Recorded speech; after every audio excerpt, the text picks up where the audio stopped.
الله أكبر الله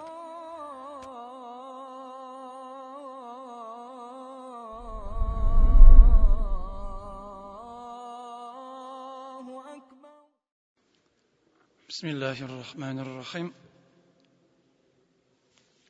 إن الحمد لله نحمده ونستعينه ونستغفره ونعوذ بالله من شرور أنفسنا ومن سيئات أعمالنا، من يهده الله فلا مضل له ومن يضلل فلا هادي له، وأشهد أن لا إله إلا الله وحده لا شريك له، وأشهد أن محمدا عبده ورسوله صلى الله عليه وعلى آله وصحبه أجمعين. Восхваляем Всевышнего Аллаха Субханаху ва Тааля, который достоин всех наших похвал. К Нему обращаемся за помощью, и у Него просим прощения за совершенные грехи. К Нему прибегаем от зла наших душ и наших дурных поступков. Тот, кого Аллах Субханаху ва Тааля наставил на истинный путь, то никто не ведет его заблуждением. Тот, кого Аллах Субханаху ва Тааля ввел в заблуждение, то никто не сможет наставить его на истинный путь.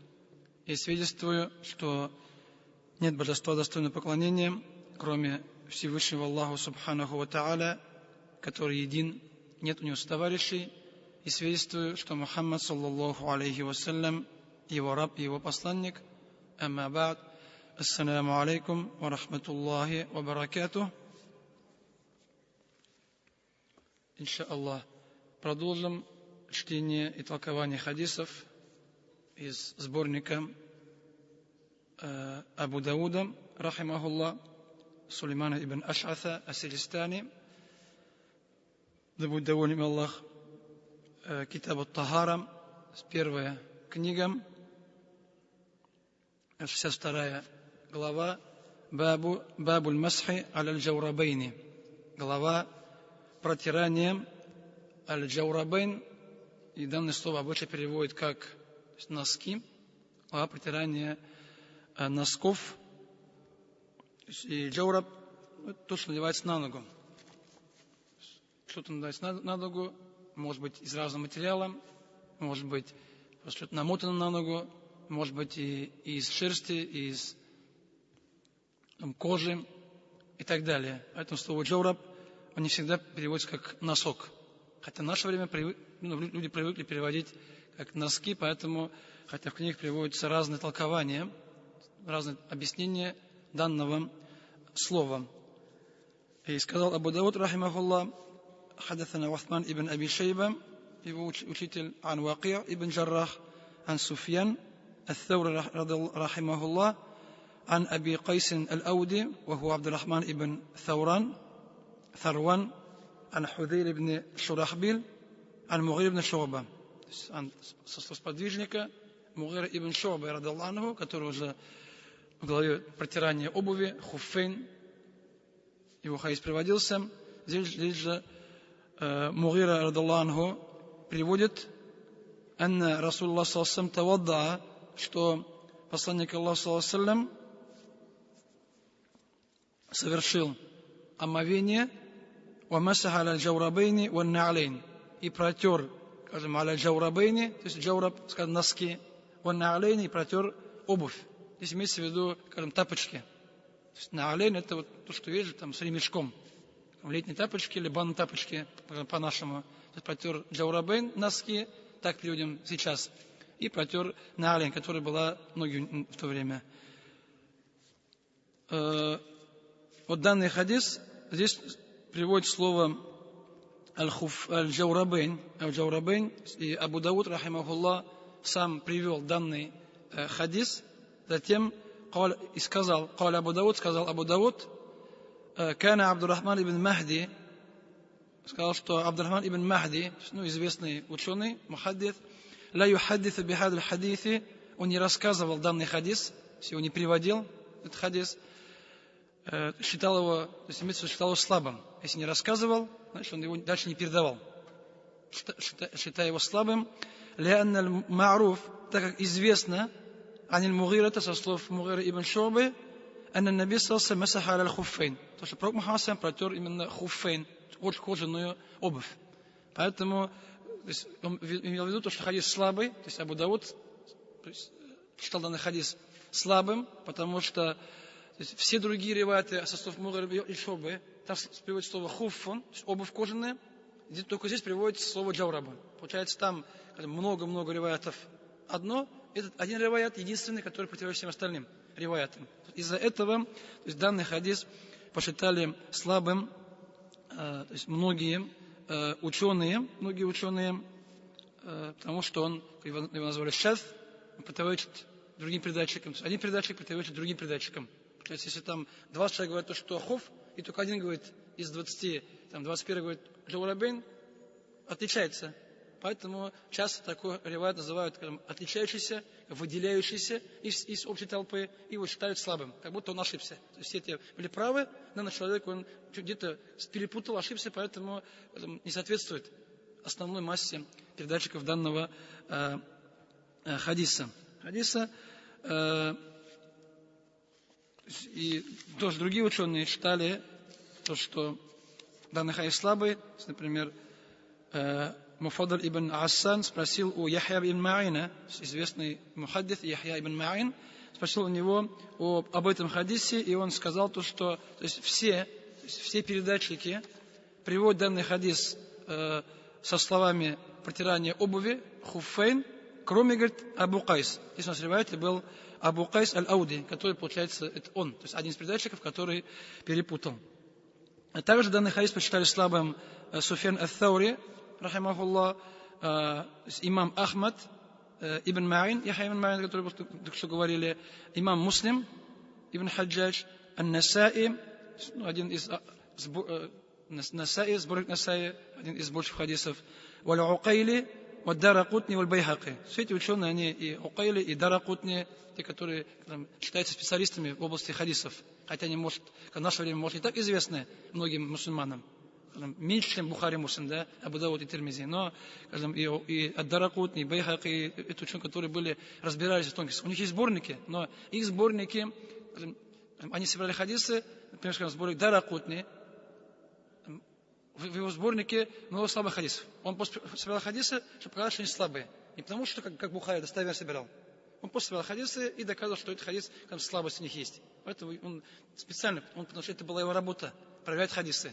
Он собирал все, что там было, и проверял. Поэтому это ладно, Бухари и Муслим собирали только что достоверное, как это хукмы, получается, как сбор хадисов, который можно использовать. А те собирали как хадисы, как науку хадисов. Поэтому они отличаются друг от друга. Здесь, сказано, все достоверно, там часть достоверная, часть является слабым. И сказал имам Науави, рахимахуллах, что эти ученые, эти все имена, которые причислены, как Ахмад, ибн Ма'ин, Муслим, Насаи, Укайли, Даракутни, Байхаки, Суфьян ат-Таури, это великие ученые хадиса, эти ученые. И даже если имам ат-Тирмизи сказал, что данный хадис является достоверным, имам Тирмизи в своем сборнике, в своем джамиа, после только привел данный хадис, вот то, что Мухаммад протер джаурабейн и обувь на алейн, тапочки, сказал, что хадис хасан, хадис хороший, но, говорит имам Навави, то, что эти ученые, которые были перечислены, они стоят выше, чем Тирмизи. То есть их степень многих хадисов является повыше, им отдается предпочтение в данном случае, поэтому данный хадис посчитали слабым. Вот это первая проблема данного хадиса, его спор в том, что слабый или не слабый. Здесь приводится слово, то есть джаурабейн. Я Абу Дауд привел сам, и сам же данный хадис сказал, что является слабым. Также сказал Абу Дауд, вару яхада, и был передан данный хадис, айдан также, ан Аби Муса аль-Ашари, то есть со слов другого сподвижника, Абу Муса аль-Ашари, даллаху, ан наби саллаллаху алейхи со слов пророка Мухаммада, аннаху масаха аля джаурабейни, что он протер тоже джаурабейн, носки. Так переведем. Улейса биль муттасиль. И этот хадис, говорит, он не беспрерывный, есть прерывается где-то между двумя передатчиками, есть какое-то расстояние, передатчики друг друга не видели. Уаля биль кауи, он является сильным, то есть является данный хадис также слабым. И затем, то есть сначала Абу Дауд приводит хадис, потом называет его слабым, по его мнению, данный хадис.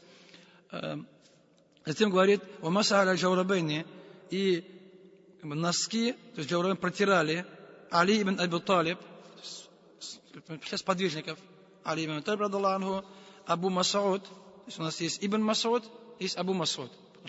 Есть Ибн Мас'уд, Абдуллах ибн Мас'уд, и есть Абу Мас'уд, Аль-Бадри, Уква ибн Амир, радаллаху анху, это два раза сподвижника. И Ибн или Абу, два раза сподвижника. Здесь приводится Абу Мас'уд, в некоторых приводится в книгах как Ибн Мас'уд.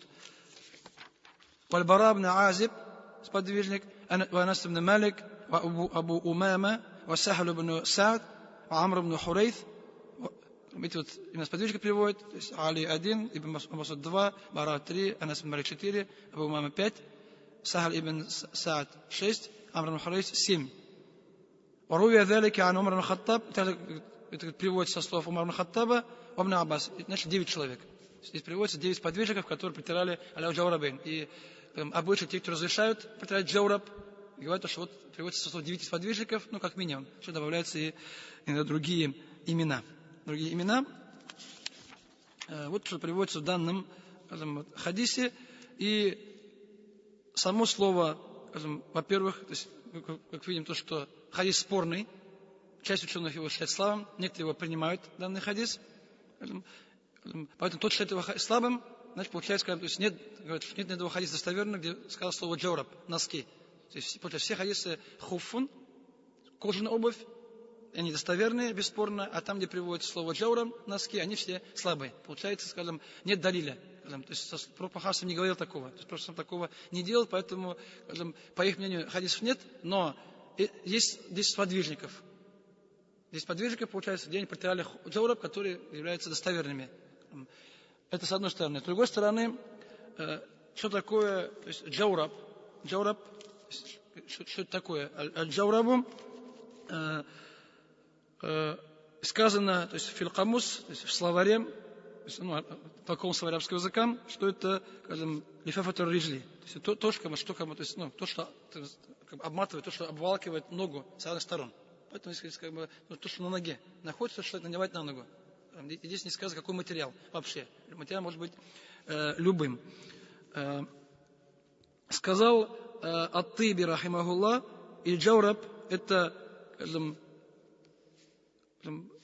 кожаная обувь. Сказал, что джаураб имеется в виду, то есть не, вот, она изготавливается то есть, из джильд, из кожи, это как считается, то есть хуф. Так сказал Абу Бакр Аль-Араби, Ибн Араби, радаллаху анху, толкование Ат-Тирмизи, аль-джаураб это, скажем, то, что покрывает стопу человека, и она изготавливается из шерсти. Есть, у нас есть валенки, есть войлок. Если есть шерсть войлочные, как валенки, получается именно то есть, плотные. То есть то, что люди одевают, чтобы ноги согреть свои, это называется по-другому тисхан. То есть от слова сахана греть. То есть получается то, что греет ноги. То есть теплая обувь. Говорю, валенки, да, скажем, валенки там или волочные обувь. Тогда сказал Аш-Шаукани, рахимахуллах, аль-хуф это говорит, обувь из эдем, то есть это из кожи, которая закрывает щиколотки и выше. Также еще есть слово джурмук, это говорит, больше, хуф маленькая обувь, которая прилегает к ноге. Джурмук это побольше, а джаураб еще будет больше. Получается, это большая широкая обувь, которая называется поверх обуви. Значит, получается, есть как щитык, называем, да? Получается, хуф это щитык у нас, а получается, хуф это, джурмук это обувь уличная, которую мы одеваем. Одеваем же обувь на обувь. Кожу, лежит на кожу одеваем. Поэтому, получается, 2-3 слоя обуви, которые все они плотные и кожаные. Так сказал Абдуль-Хак Аль-Дахляви, рахимахуллах, что джаураб это хуф, который надевается на ногу и закрывает щиколотку. Поэтому, как видим, то, что слово хуф еще само по себе, то есть слово джаураб, само по себе, оно, конечно, может изготавливаться из, и кожаные, и, волочные, может, что хуф называется, как вот обычно носки, вернее, джаураб, который у нас на ногах, который изготовлен, из ХБ и так далее, другого материала, то есть это тоже можно называть джаураб. Получается, слово джаураб, оно много, то есть входит туда. И кожаные, и войлочные, и тонкие, да, тоже могут называться слово джаураб. Поэтому это с этой стороны. Но в данном хадисе, то есть еще какая проблема данного хадиса, в том, что здесь указывается действие пророка Мухаммада салям. Это действие, то есть пророк Мухаммад протирал. И сказано джаурабейн, но не сказано какие. Пророк Мухаммад протирал джаурабейн, сказано носки. Это просто сподвижник видел, рассказал. Если хадис след достоверным, мы понимаем. Но там не сказано, какой был. То есть из чего был сделано. Тонкий был, средний, толстый был, не сказано. Поэтому это просто действие, которое, скажем, не разъяснено. И там может иметься в виду много вариантов. Поэтому сказать точно, что пророк Мухаммад у него были тонкие носки, мы не можем. Потому что там не объясняется. Просто слово джаврам используется, а какие, что не сказано. Поэтому это просто, скажем, действие, это не слова. То есть если пророк Мухаммад сказал, то что протирайте носки, джаврабейн. Тогда, что было бы на эти объяснения, какие носки. А здесь просто действие приведено, а действие без объяснения, оно не конкретное действие. Вещь не конкретная, поэтому скажем, она не может быть доводом конкретным. Потому что если были слова пророка Мухаммада салям, протирайте такую-то вещь, тогда бы объяснили бы, что это имеется в виду. Здесь просто Мухаммад салям просто сделал. Сделал там один раз, пару раз, если делал. Разок другой сделал, получается, скажем, то есть непонятно, на что он протирал. Кожаные, хайбетом, если были, что там, портянки у него было, что на ногах было, или там обувь была уличная, поэтому понять сложно. И из-за этого ученые говорят, что то есть это действие, просто какое-то одно действие, которое, скажем, не является всеохватывающим, и которое не разъяснено конкретно. Поэтому здесь непонятно, что точно имелось в виду. И поэтому, исходя из этого, если у нас, данный хадис, точно непонятно, какая была обувь на ногах, что протирал он. Но у нас есть хадисы про хуф, где Мухаммад протирал хуффейн, то есть кожаную обувь, это бесспорно. Получается, если там хуф это бесспорно, это спорно, значит нужно, чтобы это спорно было похоже на то. Поэтому ученые сказали то, что если хадис достоверный, то имеется в виду, что это джаураб, носки, они были похожи на хуф, на кожаную обувь. Они как они были, по своим качествам. И поэтому большинство ученых, которые разрешают протирать джаурабейн, то они ставят условия, чтобы были похожи на хуф. Чтобы были, получается, или чтобы были не кожаные, и получается, когда вот носки взять, да, сверху обшить кожей. Также получается носки же, которые, или сделать подошву кожаную. Поэтому, чтобы было похоже. Или же подошва, то есть вверх, пусть материал будет, но подошва кожаная. Или, получается, со всех сторон кожей обшить, обычно наши носки, да, любые там, или ХБ, или же шерстяные, тогда протирать бесспорно можно. А если, скажем, получается, они не кожаные, там, как валенки, скажем, да, как валенки, так и плотный материал, шерстяные или валенки, то здесь уже идут споры. Потому что если они, джаураб, он как хоф, то получается бесспорно. Это мнение и масаба Ханафи в этом вопросе, и мнение масаба и Шафия, мнение масаба Малики, чтобы они были как хуф, как кожаная обувь. По их мнению, по мнению большинства этих ученых, протирать, то есть обычные тонкие носки, которые на ногах, запрещено, нельзя. Будет неправильно, потому что хадис неточный, непонятный, то есть не конкретный. Поэтому мы вынуждены сравнивать с тем, что конкретно, бесспорно.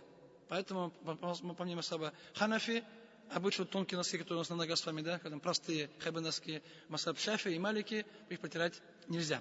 Их протирать они запретили. Поэтому, как сказали ханафиты, что если они как муджалидейн, то есть они являются как обшиты кожей или как обувь сделанные, то протирать можно бесспорно. То есть и Абу Ханифа, и ученики разрешили.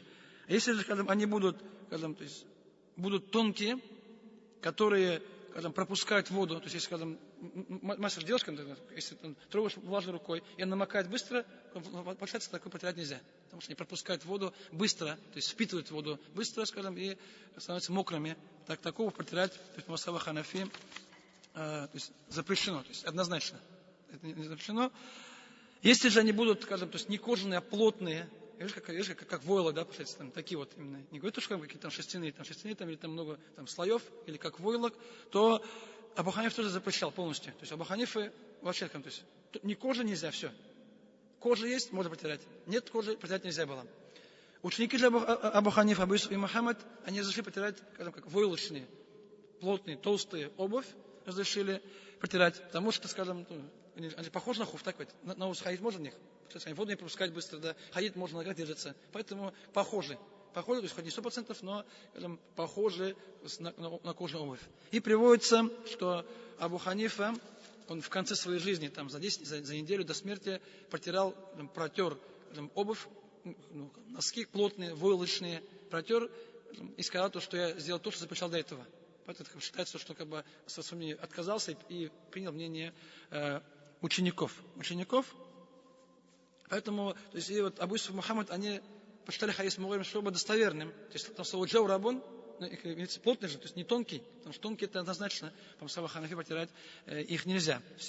Они слово джау рабун, но из того, что там точно непонятно, поэтому близко к хуфу, кожаным. То есть не 100% похоже, но максимально приближенно должно быть, сказали, к хуфу. А Абу Ханифа сказал, что, скажем, нет, получается, у нас есть хуф, это достоверно. Тот хадис, получается, он ахат, он не такой достоверный, спорный, он не может, получается, то есть ему противоречить, не может его достичь степени, значит, он его вообще не принял. И запретил, изначально запретил любое то, что не противоречит, то, что не является кожаным. У Масаби Шафири, там есть некоторые мнения, там не одно мнение, о Масаби Шафири сказано, то, что протирать, то есть джавариб, то есть носки, все, что не кожаное, нельзя, запрещено.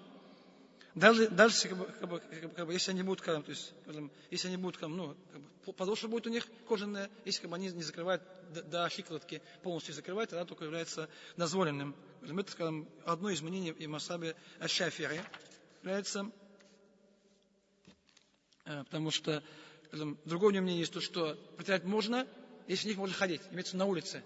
Если человек одел эту обувь, если он может пойти какое-то расстояние спокойно, может в них гулять на улице, тогда протирать можно. Если нельзя, значит протирать нельзя. Потому что часто ученые ставят условия ходить тогда, то есть мутават аль-маши. То есть в них ходить какое-то большое расстояние, поэтому наш Масаб Ханафи то же самое. Масаб Ханафи, если ты одеваешь эту обувь, или что там есть на ногах, если можешь пройти 5 километров в них, и не порвутся, значит протирать можно.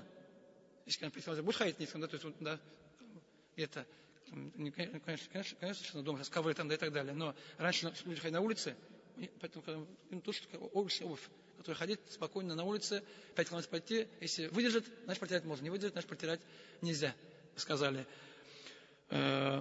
ученые масхаба. То самое, получается, масхаб именно Малики, которые они запретили протирать все, что является не кожаным.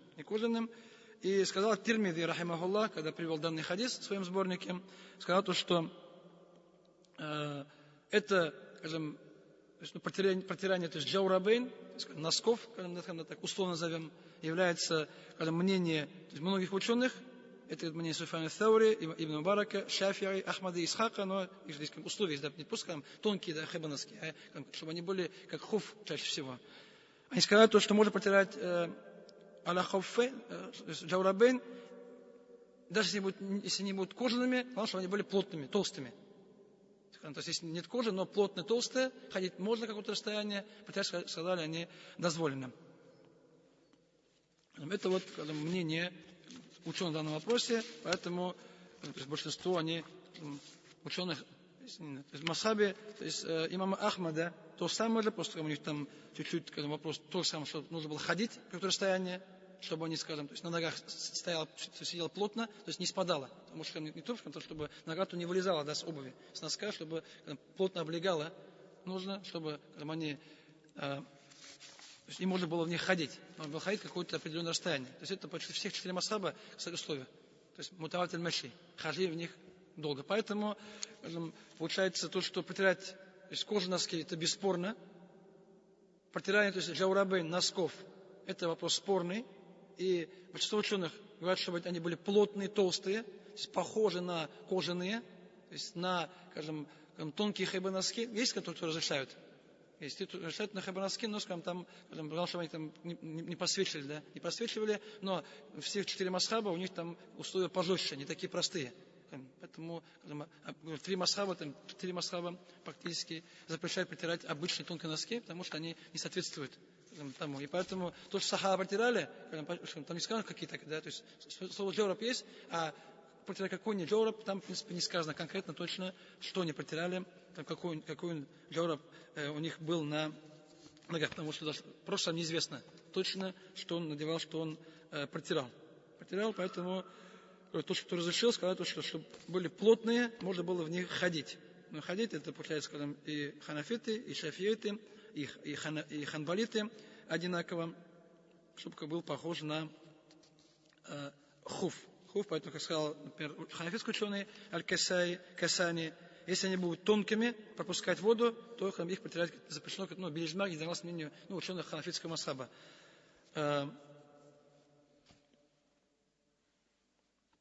есть,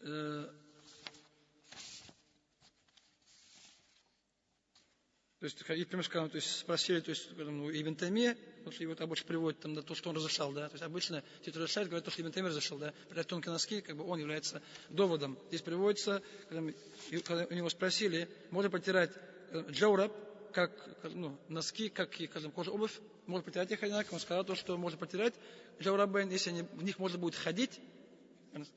В них можно ходить, на улице, можно ходить в них на улице, получается.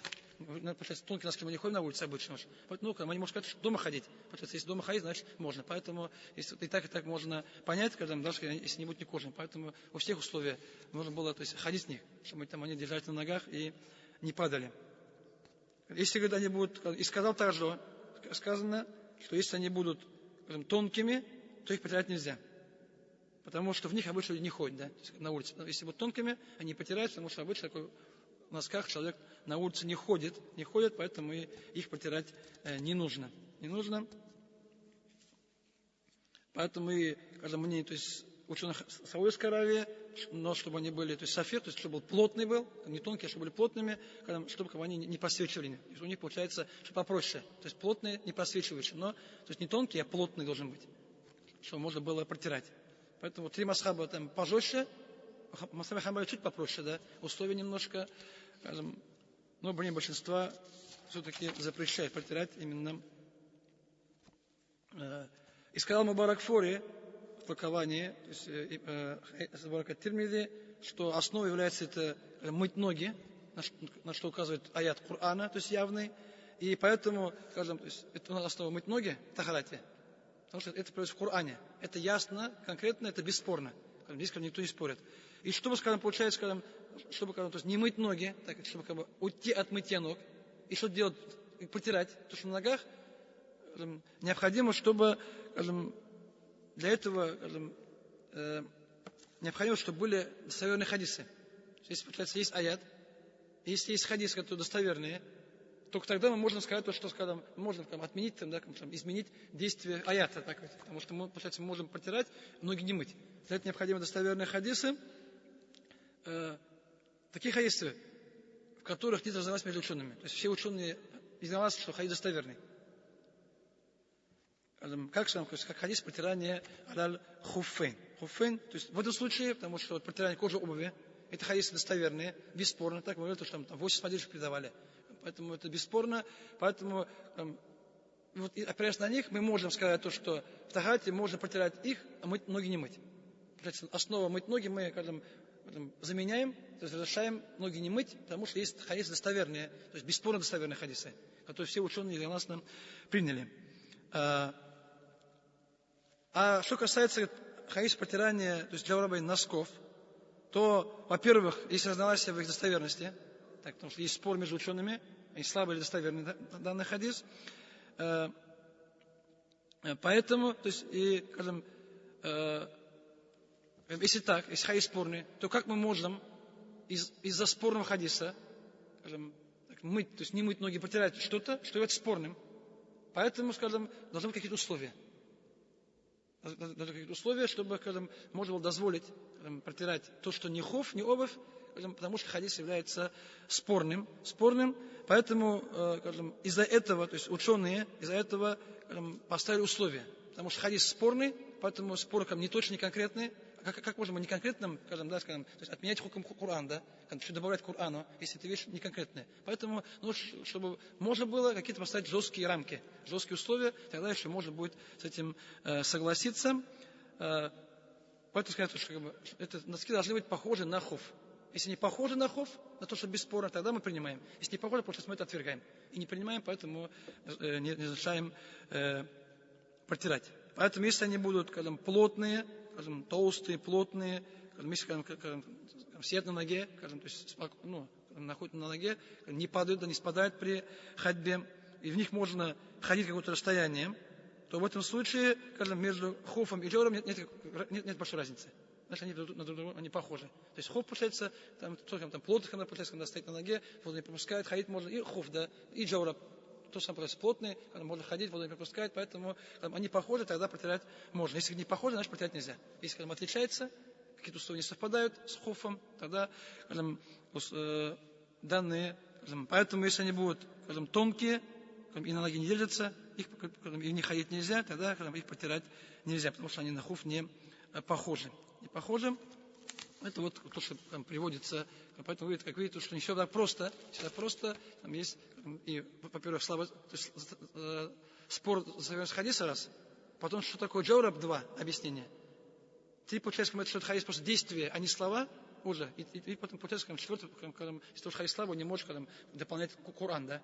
Если он не похож на то, что достоверно на хуф. Поэтому в данном хадисе приводит было слово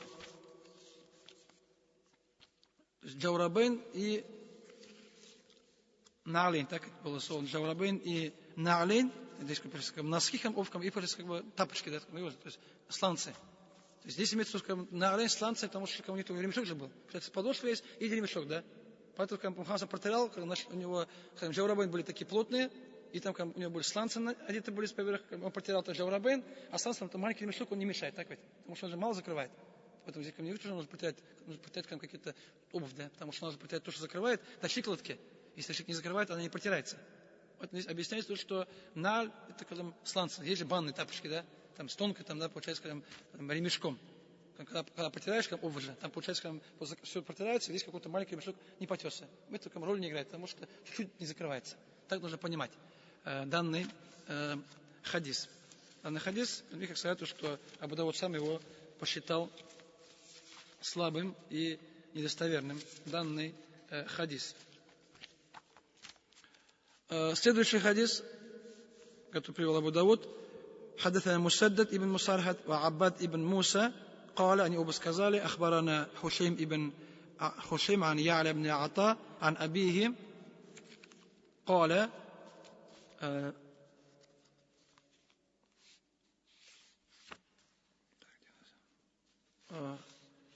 أبيه قال عباد قال أخبرني أوس بن أبي أوس الثقفي أن رسول الله صلى الله عليه وسلم توضأ. Передал Аус ибн Аби Аус ат-Такафи, что посланник Аллаха тавадда, совершил омовение, вамасаха аля на'алейхи ва кадамейхи, и протер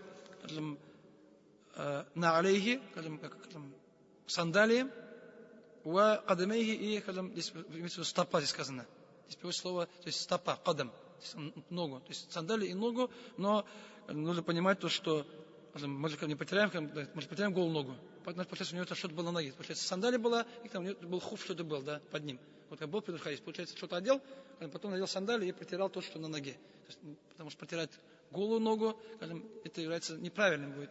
Это противоречит аяту Корана, противоречит всем хадисам.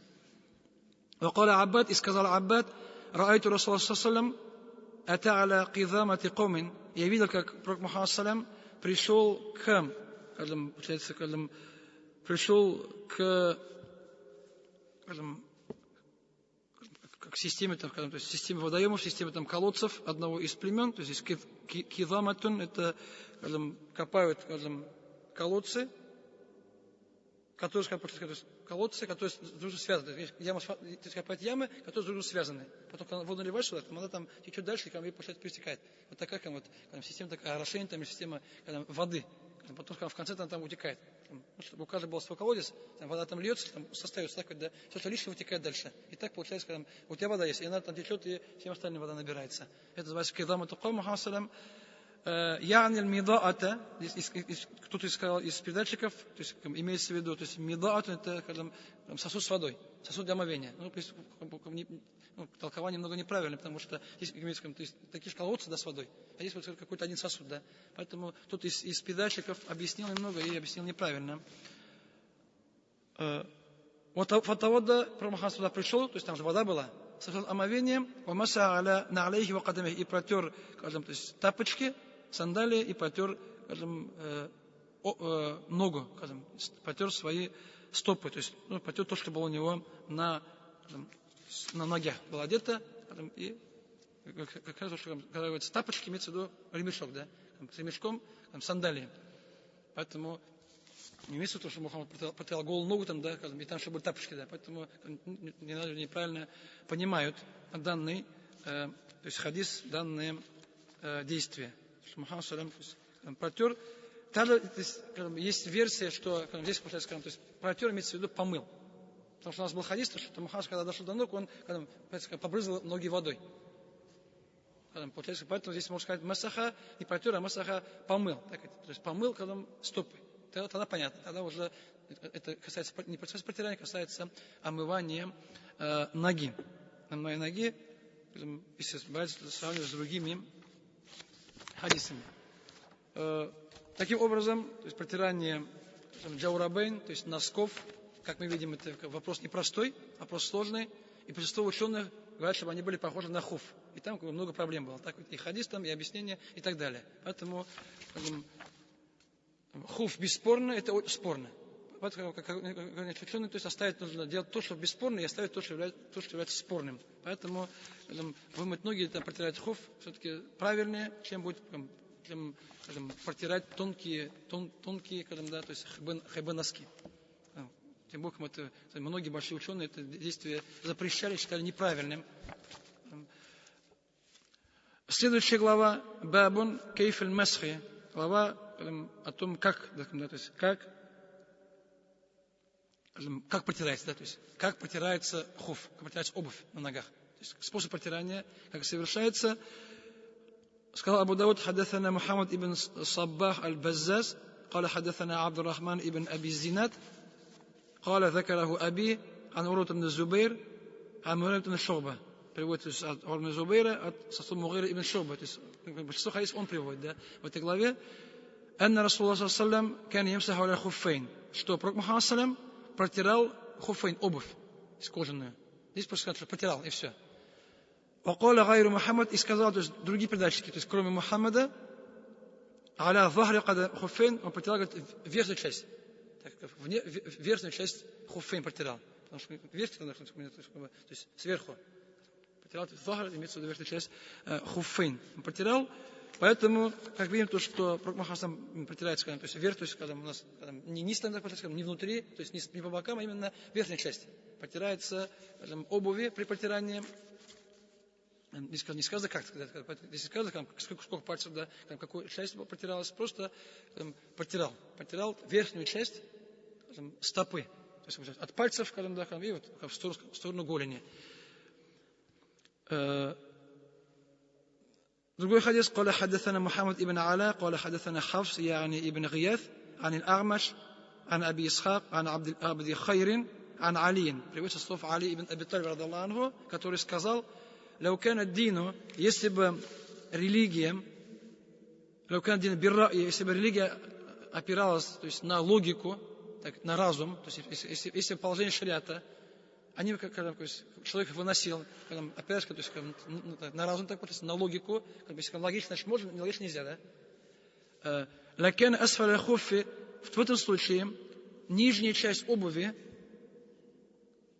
была бы ауля, то есть предпочтительнее, бильмас для протирания мин аллаху от верх части. Если посмотреть логически разумно. То есть какая часть обуви более грязная? Низ или верх? Подошва или верх часть? Ниже так, потому что если была логика, если нужно протирать от грязи, тогда нужно было протирать снизу так, да, то есть подошву, а не вверх. Но сказал Али, я, говорит, видел, Расул салям ямсаху аля захра хуффейн, что Пророк Мухаммад протирал верхнюю часть обуви. Получается, то, что если я думал логически, я бы протирал другую часть. так, там снизу, там, может, снутри, где пати, так вот. Но я видел, что поэтому ислам у нас не на логике, а на предписании шариата, то есть то, что указал Аллах Субхану ва Тааля. Поэтому, когда мы это опираемся, это берем, поэтому логики не нужно просто-напросто, потому что логично понять невозможно, потому что это поклонение, это айбада. А айбада, поклонение, некоторые языки непонятны. Почему и как. Поэтому у нас ислам, получается, то есть многие вещи соответствуют логике, но есть вещи, которые как поклонение, которые логически понять невозможно. Если была логика, то было по-другому. Но Пророк Мухаммад делал так, как ему указал Аллах Субхану ва Тааля.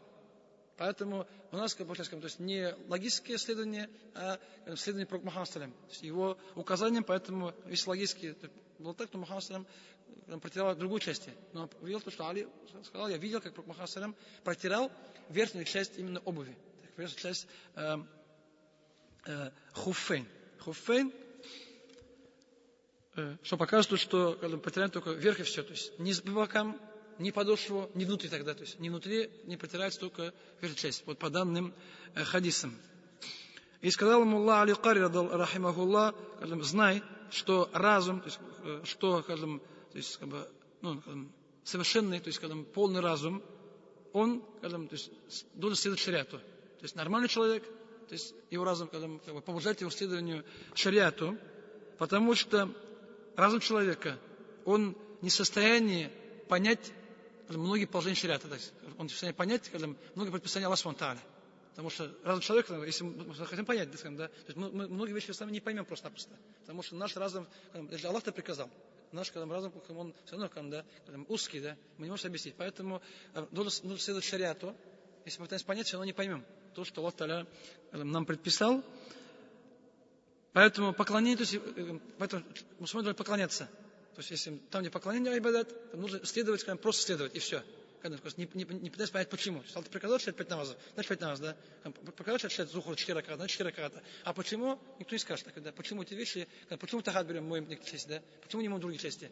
Поэтому здесь все, то есть, конечно, можно пытаться логически объяснить, но все равно понять будет сложно до конца. Поэтому просто следование, поклонение, это айбада, следование тому, что Аллах Мухаммад предписал. И поэтому те, кто то есть, впали в заблуждение, то есть из неверующих, из нововведенцев, из тех, кто следует своим страстям, из всяких философов, почему они впали в заблуждение? Потому что они посредством своим разумом. То есть они поставили свой разум выше, чем шариат. Поэтому они впали в заблуждение. То есть чаще всего так. То есть любое, то есть секта, любое заблуждение. Почему? Потому что человек начинает через свой разум пропускать. Не через следование, а потому что ему это правильно, если он кажется правильно, он понимает. Если не кажется правильно, он не понимает. Поэтому вот так заблуждение оттуда идет. Возникает у людей. И, как сказал Абу Ханифа, если бы я следовал логике, то я бы я сделал обязательным совершать гусль после исправления малой нужды, потому что моча является наджисом, моча является наджисом единогласно. И я бы приказал брать тахарат после выхода, то есть семени, спермы, потому что, мани, то есть семя, то есть там есть разногласия между учеными, оно чистое или нечистое. Потому что, например, то есть Абу Ханифа сказал наджис, другие сказали, что является чистым. Поэтому моча бесспорно, поэтому мани спорно. Поэтому, если бы логически, я бы приказал после исправления нужды, поэтому после мани брать омовение просто. Если бы действовать логики. Также, я бы, также, я бы дал, мужчине наследствие, половину наследства женщины, потому что женщина слабее, чем мужчина. Так это, если Аллах даст больше, мужчина дал в 2 раза больше, чем женщине. Если было логически, женщина больше нуждается в деньгах, чем мужчина. Поэтому дал бы ей больше, чем мужчине. Но здесь у нас есть аят, поэтому мы не можем сказать против аята. Это просто говорит, что если бы была логика, я бы так сказал, но показывает, что логически так будет правильно кажется ему в этих вопросах. Поэтому логика здесь не действует. Логика не действует, мы протираем только верхнюю часть обуви. То есть другие части мы не протираем. قال حدثنا محمد بن رافع قال حدثنا يحيى بن آدم قال حدثنا يزيد بن عبد العزيز عن الأعمش بإسناد في هذا الحديث данный хадис قال, то есть сказал, здесь непонятно, кто сказал, то есть или Али, или же один из передатчиков хадиса сказал, ма кунту ура батана каламейни илля ахака бил гасл. То, что я, говорит, думал, читал то, что когда внутренняя, то есть батан, нижняя часть, да, то есть нижняя часть, скажем, подошвы обуви, она, скажем, имеет больше предпочтения для того, чтобы мыть. То есть не потратить, а даже мыть, да. Логически правильно будет, то, что мыть, да, подошву во время тахарата, чем верхняя часть. Хатта раайту, пока я не увидел посланника Аллаха саллям, ямсаху аля захля хафей, пока не видел, что Пророк протер верхнюю часть обуви. Если логически смотреть, нужно было мыть, да, протирать низ. Я так думал, что так правильно будет, да, правильно, но видел, как Пророк протирал верхнюю часть, поэтому сказал то, что свое мнение поставил в бок и взял мнение Пророка Мухаммада, потому что он показал, как является правильным. Также приводит другой риваят. Сказал Али, лаукана дину бирраи, если бы религия, если ислам полагался на разум, на логику, лакана батана кадамейни, то тогда бы внутренняя или подошва, внутренняя часть обуви было правильно протирать подошву, чем верхнюю часть обуви. وقد مسح النبي صلى الله عليه وسلم على ظهر خفيه, но Пророк Мухаммад протирал верхнюю часть. Если логика, так получается, мы потеряли бы низ, а не верх. Но Пророк Мухаммад потерял верх, значит логика здесь уже не работает. И также другой риваят, кунту ара, сказал Али, я считал, анна батана кадамейни ахака биль масса митахима, то, что когда нижняя часть подошвы, она правильно протирать подошву, чем верхнюю часть обуви, пока не видел, как Пророк Мухаммад саллям протирал внешнюю часть, вверх, да, обуви. Вот здесь просто приводятся разные ривайты одного и того же хадиса, где показывают, что Мухаммад саллям делал так. Да, то есть я думал так, а оказывается, получается, правильно будет вот так. Будет правильно вот так. Да. И то есть, все это указывает на то, что протираем, то есть вверх, это, верхняя часть обуви, это является мнением Суфьяна Саури, мнением Абу Ханифа и Ахмада ибн Ханбаля, но в то же время имам Малик и Шафи'и считают, что когда протираем, то есть, что протирается и верхняя часть, и протирается, скажем, еще и другие части. То есть не только что они чуть больше расширили. То есть и Малик, и Шафи, у них они взяли некоторые ривайты, где приводится протирание, другие хадисы, где приводится протирание других частей обуви, хуффейн, поэтому они, когда сказали, что протирается верхняя часть, когда это хватает, это минимально. Да? Минимально, то есть можно и больше. Минимальный, а когда мы покрываем там внутри или подошву, разрешает, это получается, когда уже является дополнением к протиранию. Протиранию у них. Поэтому здесь вопрос спорный. Но более правильно, иншаллах, то, что протираем только вверх, бока, края, подошву внутри не протираем. И по мнению Абу Ханифы, протираем, то есть 3 пальцами. То есть ставим 3 пальца, то есть 3 пальца руки, ставим на 3 пальца ноги, и проводим голени, чтобы осталось 3 полоски, да? Чтобы осталось 3 мокрые полоски, это считается обязательным, то есть минимум протирания, по мнению Абу Ханифы. Имам Ахмада протирается большая часть хуфа, то есть у него не только хуф, обувь, когда есть, тогда протирается большая часть обуви, значит нужно протереть со всех сторон. По мнению Шафии, у Шафии просто как протирание все. То, что называется протирание. Поставил руку, вот так протер, считается все. Поставишь, когда так проведешь чуть-чуть, немножко, это уже протер. Поэтому что Шафии, как и голова, там не то же самое уже, чуть-чуть протирается, хватает.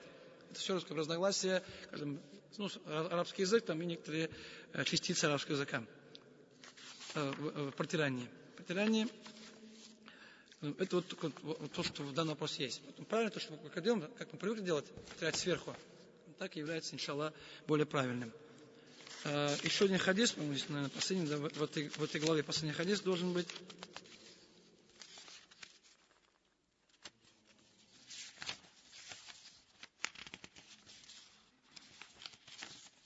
Да, последний хадис в данной главе.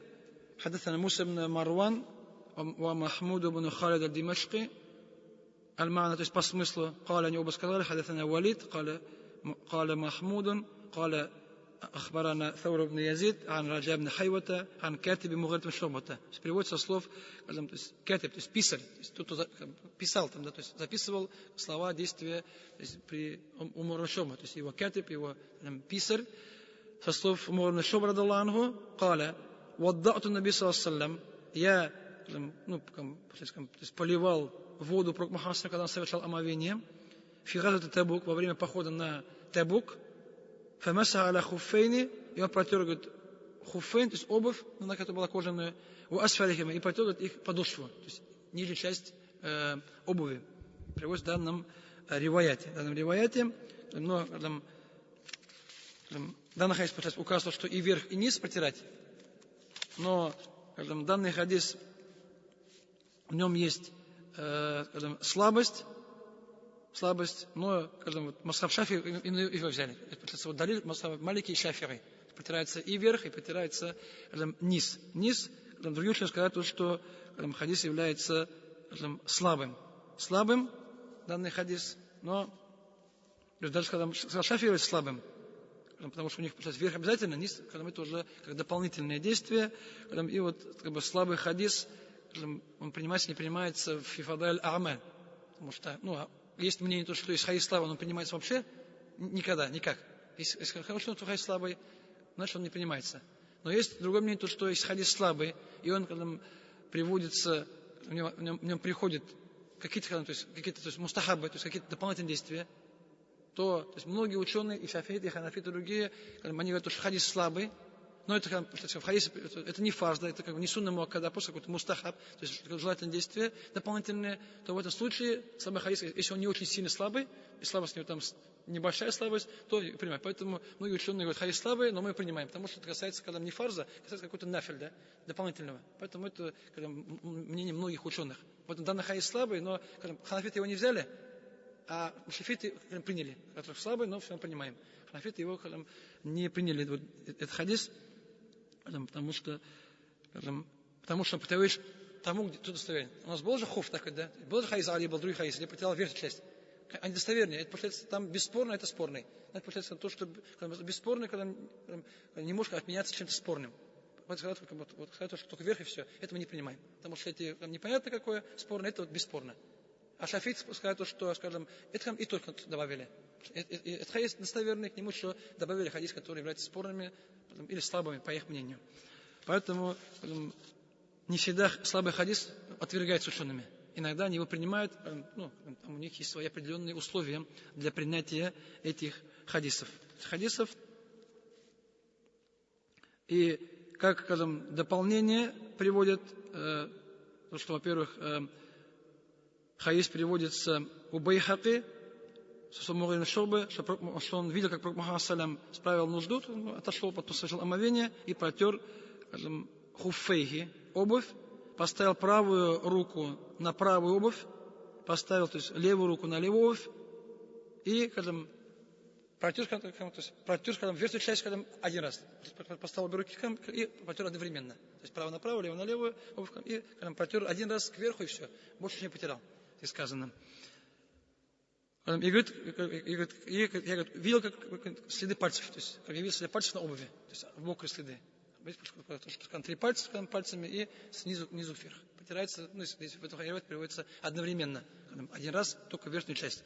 Также приводит Байхаки Анас ибн Малик, что Анас ибн Малик, радиллаху анху, когда был в Куба, протер верхнюю часть хуфейни, скажем, один раз, скажем, кисть руки, там не сказано, пальцы, просто кисть, вот эту часть, протер, один раз потер снизу вверх. То есть один раз сказано. Поэтому что показывает то, что один раз является более правильным действием. И вот у нас получается вот на этом у нас, да, последний хадис данной главы, и это последний хадис, который связан с протиранием обуви, то, что надевается на ногу. На ногу, как видим, хадис не так много, поэтому, скажем, хадис было одно условие точно было, то, что хуф есть, обычно кожаный, и то, что нужно брать тахарат перед одеванием. То есть, чтобы протирать, нужно взять тахарат. Это приводится бесспорно. Все остальные условия, чтобы был кожаный, чтобы можно было ходить, тогда это взять из слова хуф.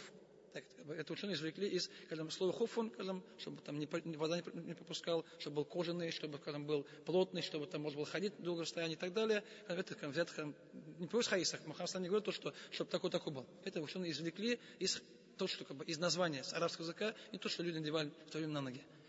Поэтому этот вопрос иногда может быть разногласия. Поэтому протирать хуф бесспорно, протирать тонкие носки спорно, и большинство ученых это действие запрещают и не разрешают их протирать. Кто-то, конечно, разрешает, поэтому, когда если кто-то протирает, значит, он ему сказал, да, объяснил, что можно. Можно. Ну, а у нас обычно, скажем, ханафиты запрещают точно, шафиты запрещают, малики запрещают, у нас только Саудовская Аравия. Там некоторые ученые разрешают. И тут там некоторые ученые разрешают, когда что можно. А остальное, то есть 3 масхаба, можно сказать, категорически запрещают их протирать. Поэтому нужно посмотреть, откуда кто что берет. Кто на кого полагается, и, в принципе, все это является знаниями. И знания получается, то есть у всех есть доводы, у всех есть свои доказательства, есть свои основы, никто ничто из воздуха не берет. Все полагается на правила шариата, аяты и хадисы. جزاكم الله خيرا بارك الله فيكم سبحانك اللهم وبحمدك نشهد أن لا إله إلا أنت نستغفرك ونتوب إليك السلام عليكم ورحمة الله وبركاته.